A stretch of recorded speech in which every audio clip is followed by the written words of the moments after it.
la conferencia que nos va a impartir el doctor Wolfi Efraín Cotton Ulin. Les leo algo de su semblanza curricular. Es doctor en Historia y Etnohistoria, investigador a tiempo completo de la Dirección de Estudios Históricos del Instituto Nacional de Antropología e Historia. Ha escrito diversos libros, capítulos y artículos en torno a temas de los derechos indígenas, la cultura y el patrimonio cultural, la legislación de dicha materia y la administración pública. Ha ocupado diversos cargos entre los que destacan secretario técnico del INAH, consejero del Archivo General de la Nación, presidente del Colegio Mexicano de Antropólogos en el periodo 2000-2004 y reconocido en 1997 con el galardón Ángel de la Ciudad por sus aportes a la defensa de los derechos humanos. Bueno, doctor, pues bienvenido sea usted. Y la conferencia se titula El patrimonio industrial en el horizonte legislativo del patrimonio cultural en México, expectativas y realidades. Adelante, doctor.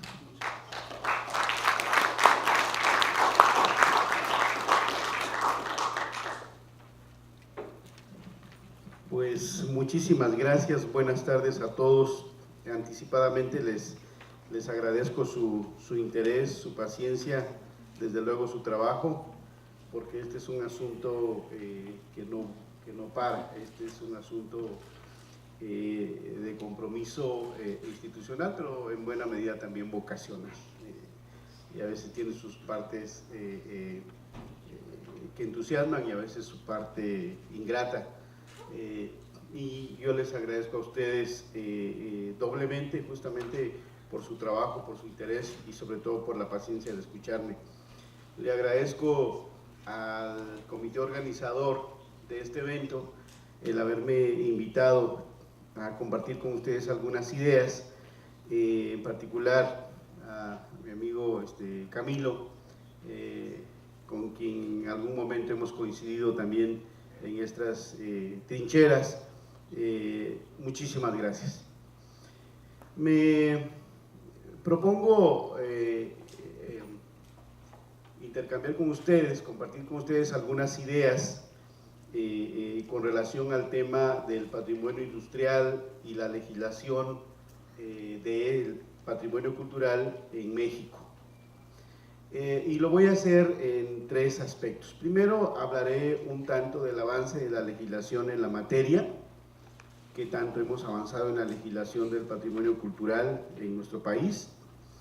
Luego, cómo se encuentra, digamos, ubicado el tema del patrimonio cultural en la legislación nacional en general. Y terminaré hablando de algunas ideas sobre las perspectivas del patrimonio cultural en el contexto actual, en la coyuntura actual. Primero, quisiera compartir con ustedes que voy a tomar como pretexto una recomendación que acaba de emitir, esto fue el 28 de enero de este año, que emitió la Comisión Nacional de los Derechos Humanos con relación al tema del patrimonio cultural. ¿Por qué es importante? Por dos razones. Una, porque me sirve para explicar un poquito la confusión conceptual, la confusión institucional, a veces el caos institucional, y porque coloca el tema del patrimonio cultural desde la perspectiva de los derechos humanos. Como lo expresé en alguna reunión cuando discutimos esta recomendación de la Comisión Nacional de Derechos Humanos, esta recomendación la mendigamos tanto tiempo y la Comisión Nacional nunca emitió una recomendación con relación al tema del patrimonio cultural. Ahora, digamos, lo hace, lo cual, digamos, es importante, es bienvenida la recomendación y me sirve para hablar justamente de la importancia conceptual. La Comisión Nacional de Derechos Humanos emite esta recomendación el 28 de enero de este año y lo hace sobre la base del artículo primero de la Constitución General de la República, en el sentido de la obligación que tiene todo órgano de autoridad de proteger, de difundir, de respetar los derechos humanos en México. bajo los principios que ya sabemos de progresividad, en fin, estos principios que hacen fundamental la defensa de los derechos humanos. Pero también lo hace citando el artículo 2 de la Constitución. El artículo 2 de la Constitución establece el reconocimiento de los derechos y la cultura de los pueblos indígenas. Entonces habla de la composición de la nación, que es multicultural, plurilingüe, etcétera, etcétera, y reconoce una serie, digamos, de derechos de los pueblos indígenas. También la recomendación de la Comisión hace referencia al artículo 4 de la propia Constitución, y el artículo 4 de la Constitución es un artículo más joven, es un artículo más novedoso. Se reformó la Constitución en el año 2009, y esa reforma al artículo 4 de la Constitución sirvió para incluir lo que se llama el célebre derecho al acceso a la cultura, a los bienes y servicios que brinda el Estado, así como al ejercicio de los derechos culturales. Y entonces establece una serie de deberes, de obligaciones del Estado, de preservar, de difundir la diversidad cultural, toda una serie de cosas. Entonces, este es el fundamento, digamos, toda disposición que se emite en ese sentido, en este caso la recomendación, tiene como fundamento entonces el artículo 1 referente a los derechos humanos, al respeto a los derechos humanos, el artículo 2 que es el reconocimiento de los derechos y cultura indígena, y el artículo 4 que establece el derecho al acceso a la cultura y al ejercicio de los derechos culturales. Pero ¿por qué emite la Comisión Nacional de Derechos Humanos esta recomendación?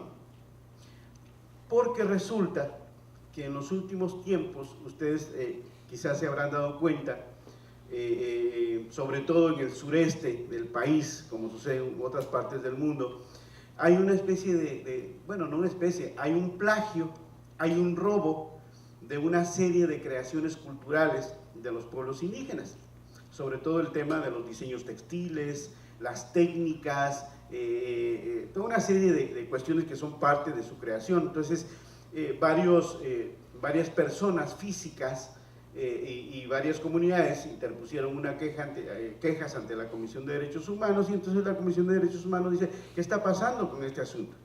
Y entonces, a raíz de eso, la Comisión emite esta recomendación. Y entonces dice, a ver, Gobierno de México, tanto a nivel federal como a nivel de los estados de la República, municipios, ¿qué están haciendo para proteger las creaciones culturales de los pueblos indígenas? Pero entonces entra en una especie de una loca confusión, porque esa creación cultural en general de los pueblos indígenas las empieza a denominar patrimonio cultural. Y entonces viene toda una confusión de cuestiones, como quiera que sea. Es interesante porque lo que dice la recomendación de la Comisión de Derechos Humanos es que hay una especie de omisiones en los marcos normativos que hacen que no se pueda defender la sustracción, la apropiación indebida de los usos, representaciones, expresiones, conocimientos, técnicas que enfrentan los pueblos indígenas. Okay. ¿A qué me quiero referir concretamente? A que hay una confusión conceptual, y yo creo que esto aplica en general para toda la temática que tiene que ver con los estudios culturales en general, y en particular con el tema, en este caso, del patrimonio industrial o del patrimonio cultural en general. ¿Por qué? Porque yo creo que es importantísimo distinguir, o sea, metodológicamente, el tema conceptual. Es decir, una cosa es el concepto académico, otra cosa es el concepto jurídico, y otra cosa el devenir o la evolución histórica que llega a aplicarse del mismo. Entonces, esos tres niveles de distinción de entrada son importantes, porque nos van a proveer de muchos elementos para entender lo que a veces pareciera ser que es o un caos o un descuido o un desdén, digamos, hacia ciertas expresiones, en este caso que denominamos patrimonio cultural. Entonces, lo que estamos viendo, por ejemplo, que esta recomendación es que hay una confusión conceptual, de lo que es la creación cultural en general, de lo que es lo que puede clasificarse como patrimonio cultural jurídicamente hablando, de lo que puede considerarse patrimonio cultural académicamente hablando, y de ahí su aplicación en políticas públicas. En este sentido, la Comisión de Derechos Humanos termina emitiendo en la recomendación recomendaciones específicas a dos poderes de los órdenes de gobierno en México, al Poder Ejecutivo, al Poder Legislativo, tanto a nivel federal como a nivel local. No olvidemos que en el caso mexicano, a diferencia, por ejemplo, de otros países, como puede ser España, como puede ser Alemania o la misma Francia, la forma de organización política es distinta, ¿no? Mientras México conforma un Estado federado, en aquellos lares, digamos, son estados centralizados, digamos, ¿no? Con regímenes parlamentarios, es decir, hay una serie de diferencias. Y esto es importante porque la recomendación de la Comisión de Derechos Humanos lo que recomienda, por ejemplo, al Poder Ejecutivo, tanto federal como local, le dice, oye, aquí hay un problema que tiene que ver con algo que se están robando culturalmente hablando y que tiene que ver con el patrimonio cultural. Entonces lo que yo te pido son dos cosas: que emitas políticas públicas que hagan que esto se impida, y dos, que le dediques un presupuesto adecuado para que se pueda trabajar. Esta es la recomendación que le hace al Poder Ejecutivo. Y por otro lado le hace una recomendación al Poder Legislativo. Le dice, a ver, Poder Legislativo, lo que te pido por favor, tanto a nivel federal como a nivel local, es que presenten iniciativas de ley, que discutan iniciativas de ley en las cuales se cree un sistema de coordinación, de tal manera que tanto gobierno federal como gobiernos locales, estatales y municipales se coordinen para impedir la sustracción de esas creaciones culturales. Insisto, es muy interesante porque lo que muestra es precisamente esta confusión conceptual, pero sin embargo está llamando la atención sobre el tema de la creación cultural, de las creaciones culturales y del patrimonio cultural, que son dos conceptos totalmente distintos, y por otro lado su aplicación es distinta en el ámbito académico y en el ámbito jurídico. Esto me lleva en este caso a tratar de explicar de manera muy breve el tema de la arquitectura jurídica, en este caso de lo que llamamos patrimonio cultural. Primer supuesto: en México, constitucionalmente y legalmente a nivel federal no existe una ley del patrimonio cultural, no existe. Lo que existe es una ley sobre monumentos y zonas arqueológicos, artísticos e históricos, que eso, justo en la coyuntura cuando se aprobó la Convención para la Salvaguarda del Patrimonio Cultural y Natural en 1972, llevó a que eso se considerara patrimonio cultural en aplicación de ese instrumento de derecho internacional. Pero constitucionalmente no existe el concepto de patrimonio cultural. Por lo tanto, no hay una ley del patrimonio cultural. A nivel federal lo que existe es una ley sobre monumentos. Insisto, primera cuestión. Es decir, entonces a nivel de la competencia del gobierno federal, por eso lo que protege tanto el Instituto Nacional de Antropología e Historia como el Instituto Nacional de Bellas Artes y Literatura son monumentos y zonas de monumentos, por una simple y sencilla razón de la evolución de la sistemática jurídica que viene desde que México se constituye como Estado Nacional. Hay una gran influencia, digamos, del derecho peninsular, del derecho español, que a su vez hereda del derecho romano, y México lo asume en su sistemática jurídica. Entonces, por eso en el caso mexicano se adopta esa tradición jurídica. Esto no quiere decir que a nivel de las entidades federativas sí existan legislaciones del patrimonio cultural. Ahí está un primer punto fundamental. En el caso del gobierno federal, las facultades de lo que tiene que proteger, digamos, en este ámbito, están establecidas en la fracción 25 del artículo 73 de la Constitución, mientras que hay otro artículo en la Constitución que es el 124. Y el 124 de la Constitución establece que todo aquello que no está reservado a los funcionarios federales por esta Constitución se entenderá reservado a los gobiernos estatales. Eso se llama en el derecho constitucional un régimen de competencias residuales, que no es otra cosa que esto. Es decir, lo que no diga la Constitución que me toca a mí, te toca a ti. Ese es el régimen de competencias residuales. Ok, entonces en ese supuesto, ustedes recordarán que hace un momento afirmaba que lo que le toca al gobierno federal es la protección de monumentos y zonas de monumentos paleontológicos, arqueológicos, históricos y artísticos. Y está distribuido en dos instituciones, el INAH, que le corresponde a lo paleontológico, lo arqueológico, lo histórico, y al INBA, que le corresponde lo artístico. Entonces, en ese sentido, ¿qué es lo que hacen los gobiernos estatales?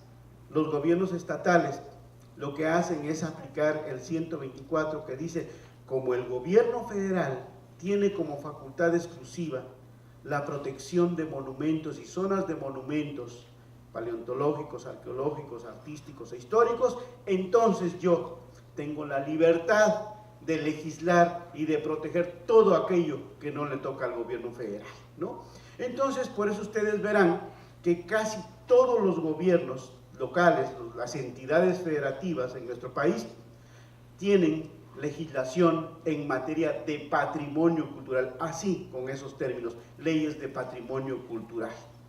Y entonces ahí encontramos una diversidad de disposiciones que tienen que ver con creencias, que tienen que ver con tradiciones, con fiestas, con patrimonio industrial, que tienen que ver con patrimonio inmaterial, etcétera, etcétera, etcétera. ¿Por qué? Porque la Constitución así lo permite. En ese sentido, entonces, es muy importante entender esta parte de la arquitectura constitucional, porque a nivel federal no es que el gobierno federal no pueda proteger, por ejemplo, bienes que corresponden al patrimonio industrial. Por supuesto que lo puede hacer. De hecho, Monterrey es un buen ejemplo de eso. El caso de Horno 1 y Horno 3, por ejemplo, tienen una protección de carácter federal, pero también lo tienen de orden local, ¿no? Entonces, y ahorita que llegue a la explicación de 4 estados de la República que voy a usar como ejemplo, explicaré más o menos cómo opera, digamos, este tipo de declaratorios. Entonces, en ese sentido, es muy importante tener en cuenta justamente esta arquitectura constitucional. Ojo, repito, porque el gobierno federal sí puede proteger bienes del patrimonio cultural. ¿En qué términos? En términos de que se consideren monumentos o zonas de monumentos, ya sean históricos, artísticos, fundamentalmente. Lo arqueológico no, porque jurídicamente en México el concepto de monumento arqueológico tiene una acepción cronológica muy claramente establecida, de tal manera que, por ejemplo, esa creación europea proveniente del desarrollo del pensamiento arqueológico, de la arquitectura, perdón, de la arqueología industrial, en estricto sentido, jurídicamente no aplica en México.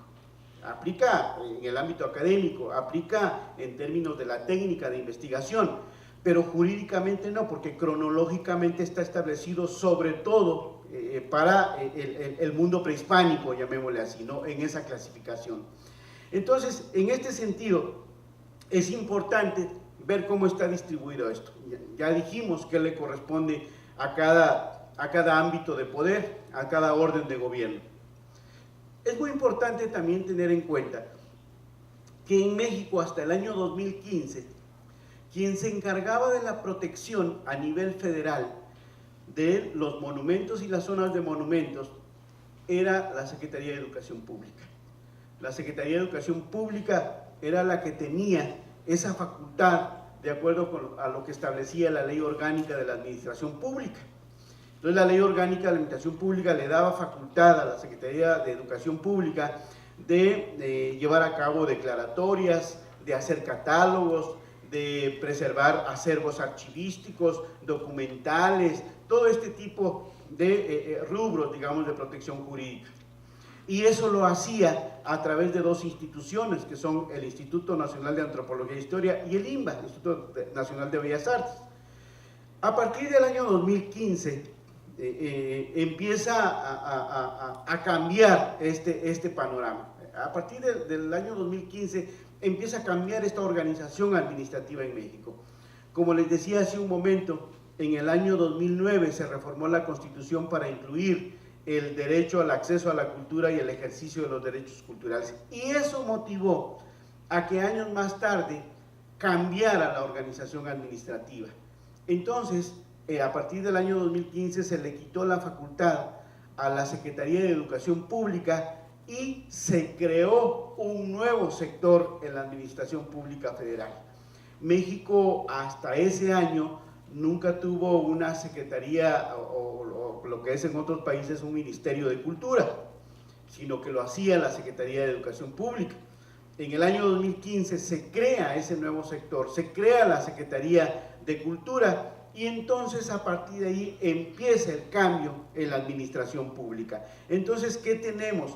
Año 2009 se reforma la Constitución, año 2015 se crea un nuevo sector en la Administración Pública Federal, se crea la Secretaría de Cultura, en el año 2016 se emite el reglamento interior de esa Secretaría de Cultura, es un reglamento que tiene su complicación, porque hay una especie de duplicidad de funciones. En el caso del Instituto de Antropología, por ejemplo, que se encarga de monumentos históricos, este reglamento le da vida a una institución que se llama la Dirección de Sitios y Monumentos, ¿no? Entonces hay una duplicidad de funciones. En el año 2017, fíjense, en el año 2017, derivado de la reforma a la Constitución en el año 2009, se publica la Ley General de Cultura y Derechos Culturales por el Congreso de la Unión. Esta Ley General de Cultura y Derechos Culturales es casi simultánea con una legislación, con una ley de la Ciudad de México que se llama Ley de Derechos Culturales de la Ciudad de México. ¿Cuál es lo interesante de esta legislación de Cultura y Derechos Culturales y la de la Ciudad de México que se publican en 2017? Lo interesante es que colocan el tema de la cultura y en particular del patrimonio cultural como un derecho humano. Es decir, anteriormente la protección o la preservación, por ejemplo, del patrimonio cultural era una obligación administrativa de los gobiernos.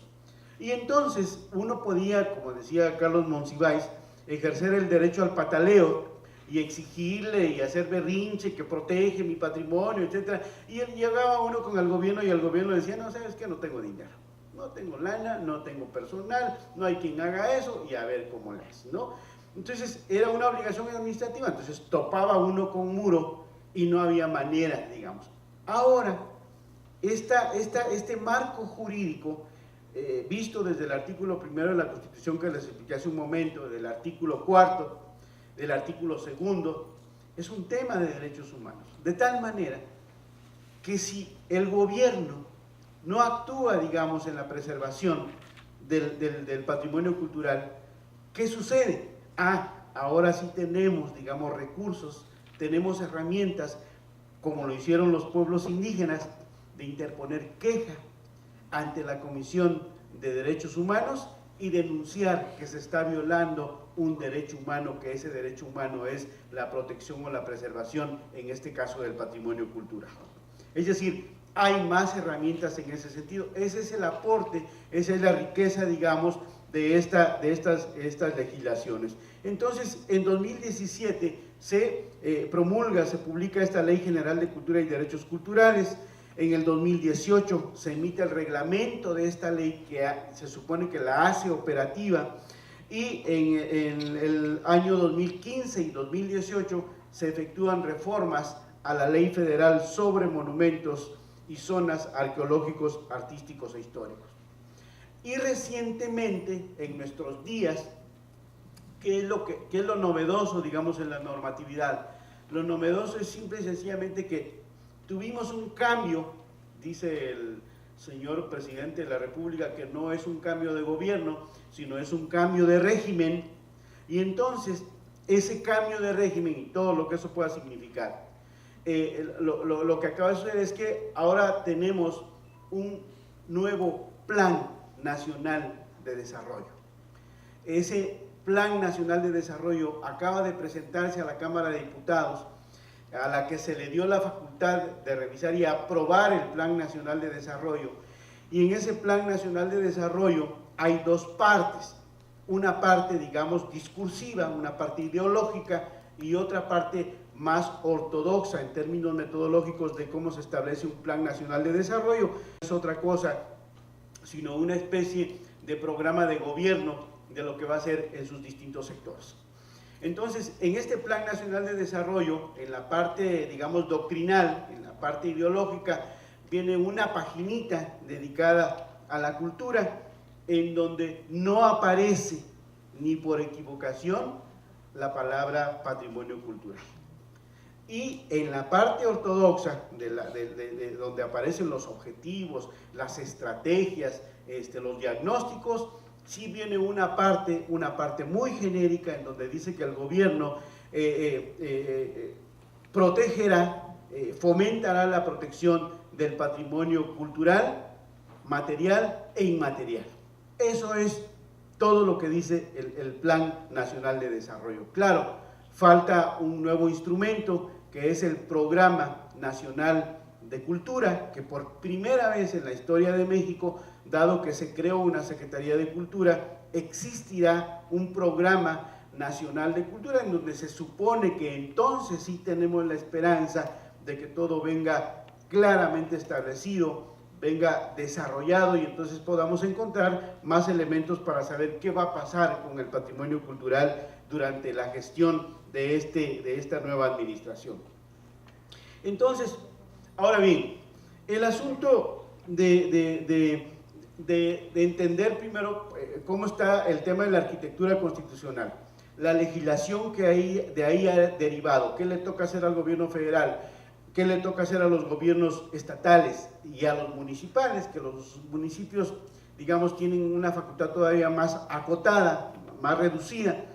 Una vez entendido eso y ver que en el tiempo reciente ha habido cambios, digamos, en la administración pública respecto a las instituciones de lo que les toca hacer, es importante tener en cuenta otra cuestión. El problema del patrimonio cultural ahora es mucho más complejo. Más bien estoy terminando una investigación sobre todo el marco jurídico de la cultura en nuestro país, tanto a nivel federal como estatal, como municipal, y únicamente de lo que son leyes y decretos administrativos, contabilicé casi 700 instrumentos jurídicos en nuestro país que están vigentes. 700 que tienen que ver con la cultura y evidentemente con el patrimonio cultural. Es decir, no estamos escasos en legislación. Yo me atrevería a decir, hay una macrocefalia jurídica, hay una macrocefalia legislativa. Lo triste de eso es cuánto de eso conocemos. Primera cuestión. En el caso de esa legislación y el caso de los decretos, los acuerdos, respecto de las declaratorias de patrimonio cultural, existen en México más de 100 declaratorias de patrimonio tangible e intangible, o como se dice a partir de la Convención de 2003, material e inmaterial. Existen más de 100 declaratorias, entre ellas varias declaratorias que tienen que ver con bienes que consideramos, de acuerdo a la definición que se da en la carta del comité para la Preservación del Patrimonio Industrial que se expidió en Rusia, de acuerdo a esa definición, como se ha definido por varios académicos, dentro de esas más de 100 declaratorias hay varios que tienen que ver con bienes que consideramos patrimonio industrial. Es decir, hay muchas declaratorias de patrimonio cultural y contando, porque sigue habiendo. Ya discutiremos para qué sirve eso, digamos, ¿no? Para qué sirve el tema de las declaratorias. ¿Qué estados de la República lideran, digamos, la promulgación de declaratorias de patrimonio cultural? Está el estado de Querétaro, la Ciudad de México y el estado de Tlaxcala. Son las tres entidades que van a la cabeza de mayor cantidad de declaratorias. Entre 15 y 20 declaratorias por entidad federativa. Llama la atención porque en esas declaratorias encontramos cualquier cantidad de cosas que a ustedes se les imaginen. Llama la atención dentro de esas declaratorias, por ejemplo, las declaratorias como patrimonio cultural, las corridas de toros o las peleas de gallos. Y llama la atención porque varias entidades federativas han confrontado a la sociedad, porque ha dicho cómo es posible que se considere patrimonio cultural algo que pone en riesgo la vida de los animales, ¿no? En Baja California, por ejemplo, ha habido una discusión interesantísima en el sentido de que el gobierno se ha resistido a emitir declaratoria de la corrida de toros, y hay un sector de la sociedad que empuja que eso se declare. Por todos los argumentos llama la atención esto. Entonces encontramos comida, encontramos textiles, encontramos lugares, encontramos una serie de cantidad que están contenidas en ese tipo de declaratorias. Y desde mi punto de vista, en México existen por lo menos 6 modelos de legislación cultural que incluye la parte de patrimonio cultural. Existen leyes de cultura, existen leyes de desarrollo cultural, existen leyes de fomento cultural, leyes de derechos culturales, leyes de promoción y preservación de la cultura y leyes genéricas en donde se incluye la parte de cultura y patrimonio cultural. Son 6 modelos de leyes. No es el momento ni el espacio donde explicar las características de todos estos modelos, pero si ustedes se dan cuenta, cada uno de estos modelos, ¿por qué existe esta tipología, digamos, de legislación? Es interesantísimo analizarlo, cómo va marcando coyunturas, sobre todo ahora en el ámbito internacional. Sobre todo a partir de que la UNESCO emitió aquel célebre informe mundial sobre cultura. A partir de ahí, por ejemplo, proliferaron las leyes de desarrollo cultural. Y así sucesivamente van surgiendo modelos de acuerdo a la coyuntura internacional. Es interesante tener en cuenta estos modelos, porque de alguna manera también, y lo digo con mucho respeto, son modas jurídicas que se van estableciendo. Y entonces cada quien cree haber encontrado el quid del asunto de la legislación. Y en un análisis sistemático es muy interesante que todos terminan legislando sobre lo mismo, ¿no? Entonces son modelos nominativos, digamos, que le establecen una forma de denominación, pero que a la larga terminan legislando sobre lo mismo. Es un poco, y se ha planteado que la legislación de las entidades federativas en México deberían de hacer el esfuerzo de uniformarse, algo parecido a lo que está sucediendo, por ejemplo, con los códigos penales, o los códigos civiles, o los códigos procedimentales, ¿no? Entonces, se ha planteado que, viéndolo en retrospectiva, es algo que se parece al anhelo de aquellos tiempos, de finales de los 80, principios de los 90, del célebre Pacto Andrés Bello, que lo que planteaba era que en América Latina debía uniformarse la legislación cultural para poder tener indicadores de medir avances o retrocesos en ese sentido. Bueno, en el caso de México contamos con modelos legislativos en materia de cultura. Ahora, aquí hay un punto importante, porque cuando hablamos, por ejemplo, de avances en la legislación de preservación o de protección del patrimonio cultural, y en este caso, en particular del patrimonio industrial, tenemos que ser claros en el criterio a adoptar. Si el criterio es cuantitativo, pero por supuesto que hemos avanzado un montón. Si el criterio es cualitativo, no necesariamente. ¿Por qué? Porque hay cualquier cantidad de legislación que hace referencia al patrimonio cultural. El problema es su aplicación. El problema son sus efectos. Una ley que no obliga a su cumplimiento se convierte en una especie de código ético. Y entonces no pasa nada si no se cumple. Y entonces no sucede nada si no tiene efectos, digamos. Y varias de las legislaciones caen en ese problema de que son una especie de declaraciones de buena voluntad, de buenos deseos, y que no pasa nada si no se aplica. Y entonces el problema es que se genera una expectativa mayor en la sociedad, en el sentido de que pareciera ser que la ley va a venir a resolver todo, de que habiendo ley ya la hicimos, y eso es un mito. La ley es simple y sencillamente un instrumento que puede ayudar a la preservación, pero si no tiene aplicación, y sobre todo si no hay una valoración social, si no hay una proyección y una apropiación social sobre los bienes, pues la ley podrá decir misa, la ley podrá decir lo que quiera, pero eso de que sea patrimonio cultural está por discutirse, porque a la sociedad no le interesa, porque a la sociedad no le importa, y de ahí la discusión teórica de que entonces quién es el sujeto que determina qué es o qué no es patrimonio cultural. Y entonces, evidentemente, el planteamiento con mayor peso, digamos, es que quien determina qué es o qué no es patrimonio cultural es el sujeto social. Pero en el tema de las políticas públicas implican la intervención del Estado. Y si interviene el Estado, entonces tiene que haber efectos, tiene que haber resultados, tiene que establecerse una relación entre el particular, entre la sociedad y el Estado, para medir justamente los avances o no.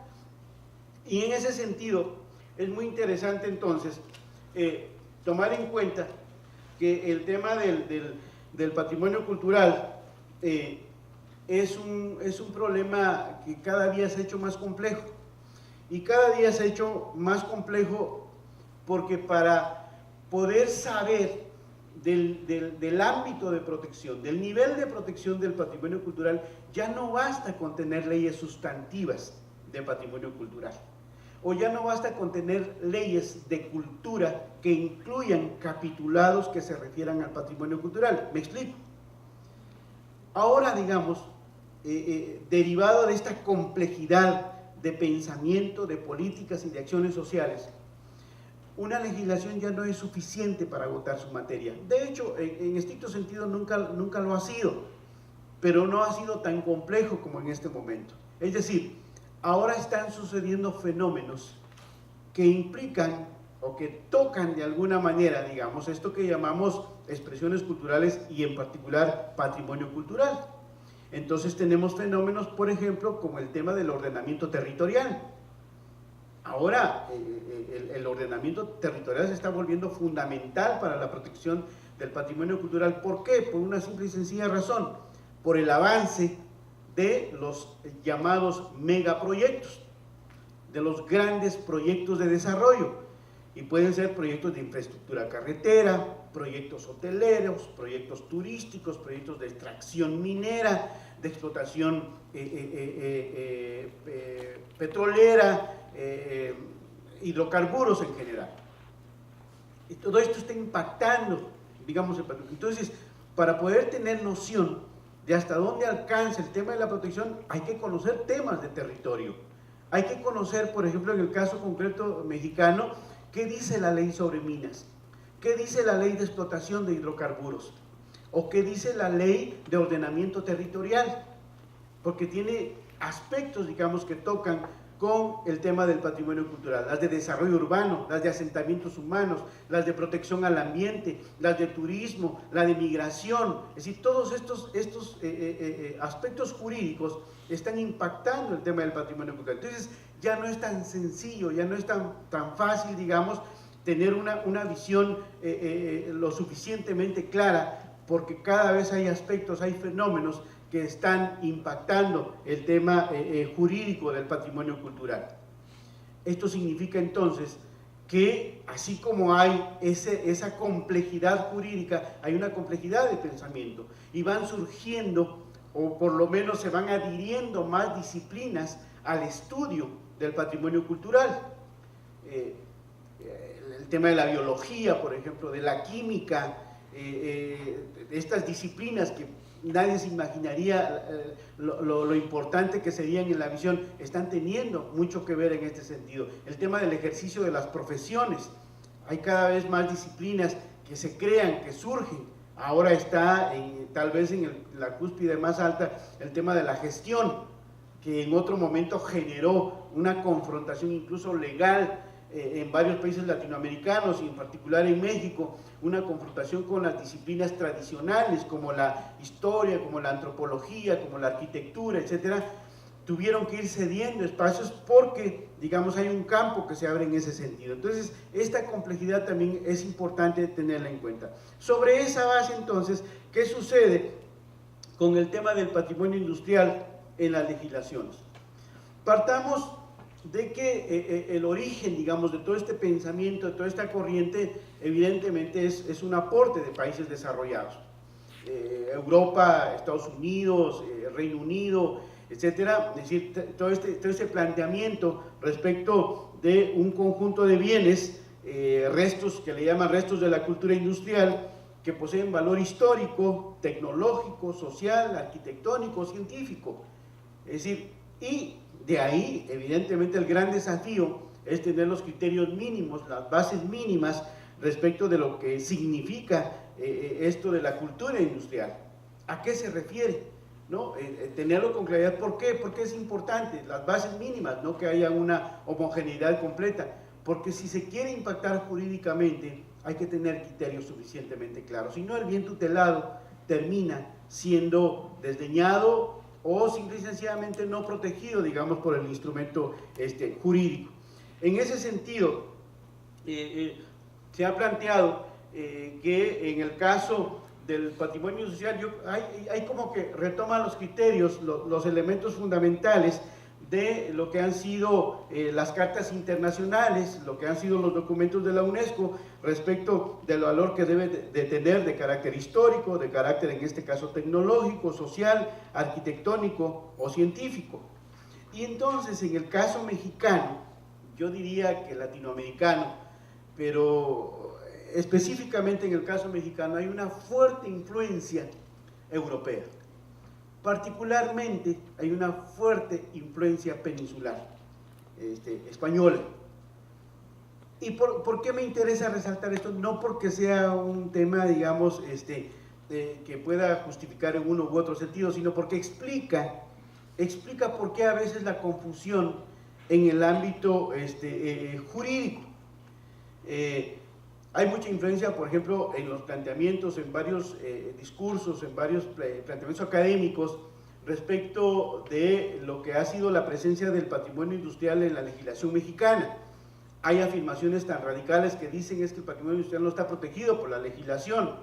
Algunos dicen es que está medianamente protegido, algunos otros dicen es que la legislación mexicana no puede proteger el patrimonio cultural industrial. Es más, hasta el enunciado, digamos, ¿no? Ya ni siquiera se le llama patrimonio cultural, sino es patrimonio industrial directamente, ¿no? El tema cultural, no sé si es un supuesto o de plano ya se eliminó, pero es justamente la influencia, digamos, de donde ha provenido. Desde mi punto de vista, en términos de la preservación y de acuerdo a cómo está la Constitución y la legislación mexicana, necesariamente tiene que ser considerado patrimonio cultural industrial, digamos, ¿no? Para poder entrar, digamos, dentro de ese rubro de protección. Porque si no, la pura vinculación del concepto patrimonio, que proviene del derecho civil, y el concepto industrial, que ha desarrollado, digamos, disciplinas en ese sentido, no necesariamente le dan ese carácter de valor cultural, de valor social. Entonces yo creo que hay un tema que tenemos que reconsiderar. Pero el asunto es que, por ejemplo, En el caso de la legislación en general, digamos europea, en particular peninsular, es muy precisa, es muy concreta, es muy específica en el sentido de la denominación o capitulación en sus leyes. Estoy pensando en la legislación, por ejemplo, de la Comunidad Andaluz, en donde hay específicamente una parte que hace referencia al patrimonio industrial, a su conformación, a su composición. Y entonces, quizás muchas veces en la legislación mexicana, como no encontramos esa especificidad del patrimonio industrial como tal, se supone o suponemos que no está considerada en la legislación. Y creo que eso es un mito. Como señalaba hace un momento, creo que en el caso de Nuevo León es un buen ejemplo justamente de la consideración en ese sentido. Y en México, por ejemplo, hay varias legislaciones, pero hago referencia a la legislación de Guanajuato, a la legislación de Jalisco, a la legislación de Hidalgo, a la de Nuevo León, obviamente. Y en el caso oaxaqueño, que hay un concepto genérico, de ahí extrajeron, digamos, la posibilidad de que el gobierno pudiera emitir un decreto para crear un museo, por ejemplo, del ferrocarril, ¿no? Y entonces, en ese sentido, hay la posibilidad de poder incidir de acuerdo como está establecido el marco jurídico. Pero sin agobiarlos, hago referencia específica de estos ejemplos a los que les he referido. El caso de Jalisco, por ejemplo. El caso de Jalisco, que en su ley de patrimonio cultural, en su artículo primero, dice: las disposiciones de esta ley son de orden público e interés general y tienen por objeto, interesante, dice, garantizar el derecho humano relativo a la salvaguarda del patrimonio cultural del Estado. Luego en el artículo 2 dice: establece que el patrimonio cultural del Estado está constituido por elementos y manifestaciones materiales e inmateriales de la actividad humana y del entorno natural, a los que los habitantes de la entidad, por su significado y valor, le atribuyen importancia intelectual, científica, tecnológica, histórica, natural, literaria, artística, arqueológica, antropológica. Es decir, el espectro que establece la legislación jalisciense es inmenso, es impresionante. En el caso de la ley de Nuevo León, a diferencia de la legislación jalisciense, no expresa de manera clara, digamos, el concepto ni industrial ni tecnológico. Dice la Ley del Patrimonio Cultural del Estado de Nuevo León, en su artículo tercero, bueno, establece que los bienes que van a conformar el patrimonio cultural, fíjense ustedes cómo es un émulo de la legislación federal, dice que va a estar considerada o integrada por bienes históricos, por bienes artísticos, por zonas protegidas y por valores culturales. No, bueno, ya el concepto de valor cultural ahí entra todo, digamos, ¿no? Lo que pueda uno imaginarse en ese sentido. Pero dice, esos son los 4 tipos de bienes, digamos, que conformarían el patrimonio cultural. Luego, en el artículo 4, define las distintas especies de bienes y zonas culturales tuteladas u objeto de protección. En tal sentido, asume que bienes históricos son todos los bienes muebles e inmuebles que se encuentren vinculados a la historia social, política, económica, cultural y religiosa del Estado. Ahí cabe todo, digamos, ¿no? Los rubros que abre jurídicamente hablando establecen esa posibilidad. Y luego establece el concepto de zona protegida. Y en el concepto de zona protegida dice que son las áreas territoriales que sean de interés del Estado proteger jurídicamente por su significado histórico, artístico, típico, pintoresco, de belleza natural. Está adoptando aquí en esta serie de conceptos la legislación de los años 30, para evitar detener o reparar el deterioro causado por agentes naturales o por el hombre. Y así se sigue. Es decir, Nuevo León no explicita el concepto. Sin embargo, la aplicación del valor histórico, del valor social, ha permitido dos sucesos que les mencionaba al principio. La declaratoria dentro de lo que considera zona protegida, los casos de Alto Horno número 1 y número 3 entran dentro de esa protección, y mucho más recientemente, en el año 2009, interviene el Instituto Nacional de Bellas Artes. Y el Instituto Nacional de Bellas Artes emite la declaratoria en ambos casos, de Alto Horno 1 y 3, la declaratoria de monumento artístico. Y entonces utiliza toda la argumentación que la legislación da en el artículo 34 bis de la Ley Federal sobre Monumentos, sobre el tema estético, el estilo arquitectónico. La Comisión de Monumentos Artísticos hace un análisis de las propuestas, termina declarando monumento artístico Alto Horno 1 y 3. ¿Esto qué quiere decir? Que en estos dos casos, por poner solo estos dos ejemplos, hay doble declaratoria. La declaratoria federal, que vigila que todo lo que se haga en esos bienes inmuebles tenga que tener autorización del Instituto de Bellas Artes, que tenga que ser aprobado por el Instituto de Bellas Artes, que nada se modifique o se altere sin la aprobación de este instituto.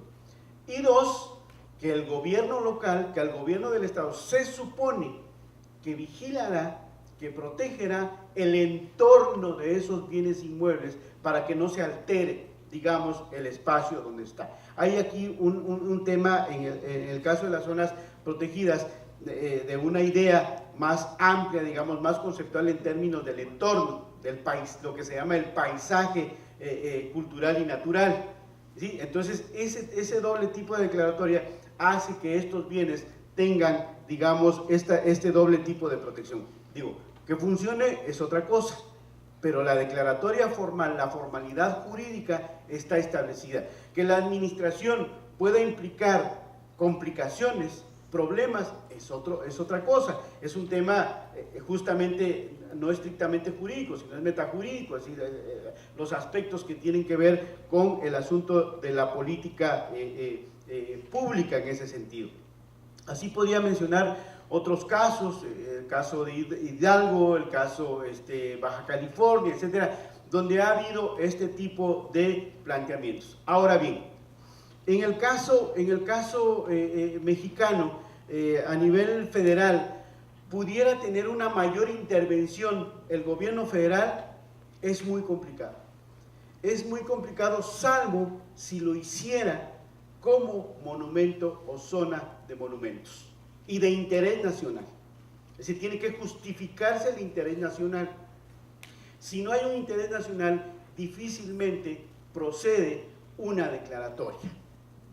Y entonces, en este sentido, dado que la facultad constitucional de estas dos instituciones es acotada, es limitada, difícilmente puede hacerse así de manera expresa. Lo podría hacer, seguir haciendo, por ejemplo, el Instituto Nacional de Bellas Artes, que tiene competencia los monumentos artísticos, es decir, lo que es siglo XX hasta nuestros días, sí lo podría hacer.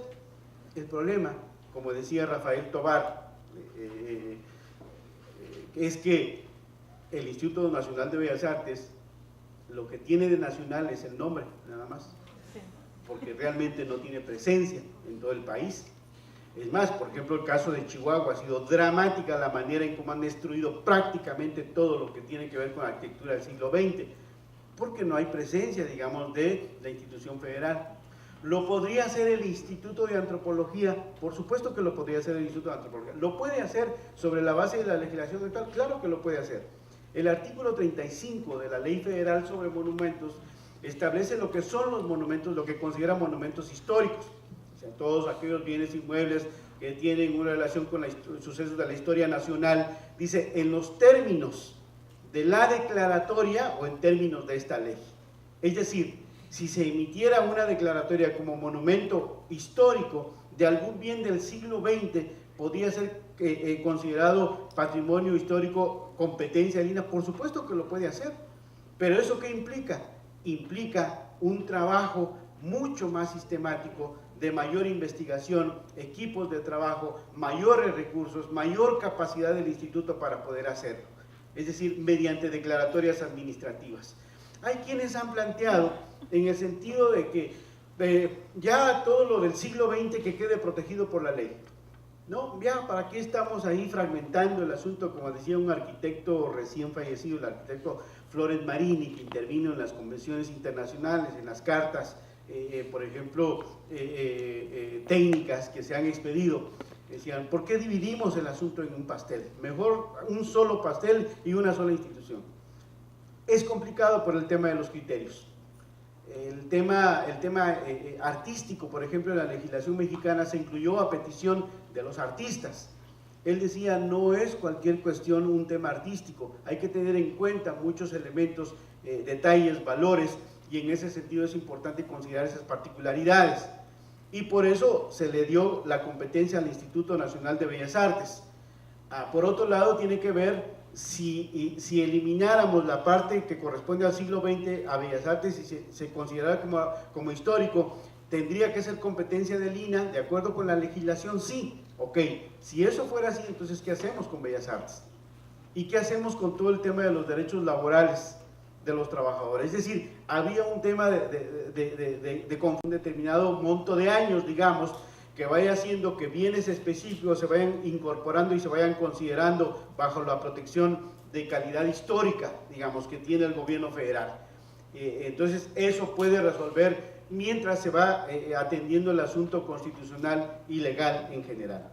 Para terminar, para no agobiarlos más con esta serie de cuestiones, digo, me faltaría hablar del ámbito internacional, de la aplicación de los instrumentos internacionales.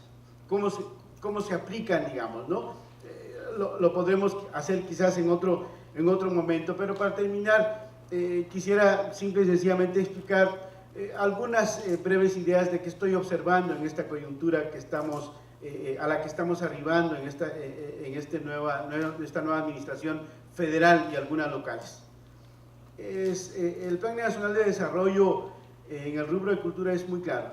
Dice, ¿saben qué? Lo siento mucho, pero yo voy a privilegiar a los sectores marginados, a los sectores depauperados, a los sectores que no se han considerado históricamente, particularmente los pueblos indígenas.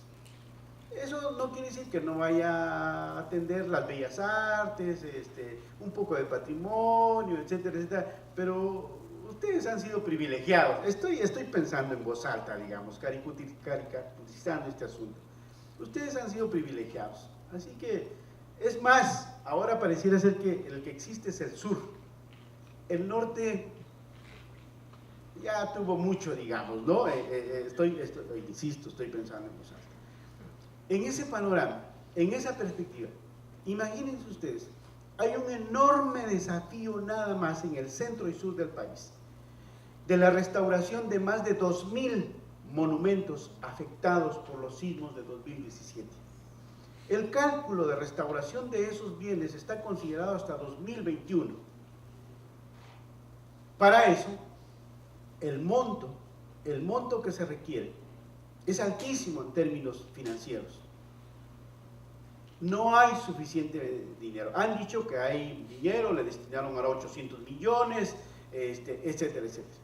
Hay diversos afluentes de los recursos, como son los recursos del Fondo Nacional de Desastres Naturales, los recursos de los seguros que contrata la institución para los monumentos, están los recursos que provienen de donaciones de particulares, de fundaciones, de instituciones internacionales. Esos son los afluentes. ¿Alcanza o no alcanza el dinero? Teóricamente sí, se supone que estaba garantizado. No se sabe a ciencia cierta. No se sabe a ciencia cierta. Sobre esa base, entonces, ¿habrá dinero para una mayor proliferación de declaratorias? No. Yo francamente lo dudo muchísimo, si no es que lo niego rotundamente. ¿Cuál es el panorama entonces que se nos avecina en este momento?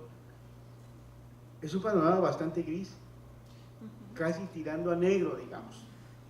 Pero como platicaba hace un momento, tampoco la protección del patrimonio cultural ha tenido momentos así de jauja, digamos, ¿no? Ha sido la felicidad completa. No, siempre ha sido remar contra corriente, siempre ha sido momentos adversos. y yo creo que lo que se ha logrado preservar a un momento difícil ha sido producto de luchas colectivas, de articulación, de procesos, digamos, sociales. Entonces, desde esa perspectiva, yo creo que mal haríamos en asumir una actitud pesimista, cruzarnos de brazos y decir, no, pues ya ni hablar, ¿qué hacemos? No, la muestra es justamente este espacio en donde estamos reunidos. Es decir, que hay posibilidad de articularnos, hay posibilidad de avanzarnos, aunque sea de manera pequeña, pero sí considero que podemos ir dando pasos, sobre todo considero yo en este momento, teniendo una visión regional, es decir, teniendo una visión justamente de diagnósticos de la región y alternativas regionales. Si no lo vemos desde esa perspectiva, será muy difícil. Probablemente, cuando estemos creciendo al 4%, el Producto Interno Bruto, entonces el dinero abunde, ¿no? Y entonces ya no tendremos tanta preocupación. Pero por lo pronto es un momento complicado, difícil. En términos de las políticas públicas, es muy complicado, es muy difícil. Hay mucha gente que ha sido corrida de las instituciones. Viene un segundo recorte al presupuesto, en donde habrá más despidos de personal, recorte de programas. Entonces, el panorama no es halagüeño, pero no quiere decir que no podamos lograr cuestiones importantes. Y no falta algún servidor público, algún funcionario de buena voluntad, con iniciativa, que por lo menos convoque o articule a sectores sociales, sectores académicos, sectores interesados. La iniciativa privada es fundamental en este sentido. Creo que habrá que tener imaginación para articularse, para tener claridad justamente en estos procesos de preservación. Pues muchas gracias.